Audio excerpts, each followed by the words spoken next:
little bit about some of the news from the last couple of weeks. We're going to take some phone calls here as well. And actually, let's start with the phone call because we've got somebody here waiting on the line that wants to talk about the state of the business. So let's go to Sean in Bethpage. Sean, what's going on? How you doing, Bryan? I want to talk about the state of the business because there's a lot of people out there wrestling in parks today, and I really find it to be disrespectful to the wrestling business. And you got kids that are not trained professionals going out there, putting themselves on the line, thinking that they can wrestle. And I really find this to be disrespectful. So, in the parks, you say?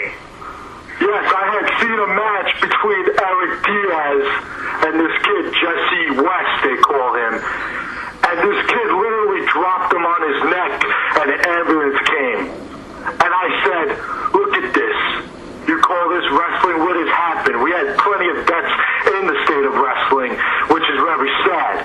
But I find this to be totally disrespectful and ruining the kayfabe of the business.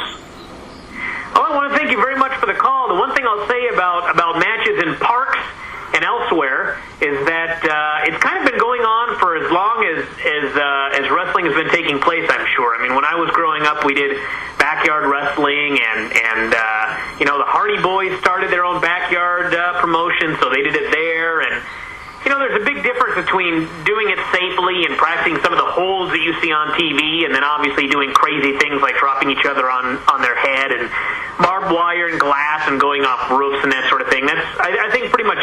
I mean, you ask anybody that has done it when they were a kid, and most of them that have gone on to be something in this business will tell you we never did that kind of stupid stuff. It was always something a lot safer than that. So I don't approve of it.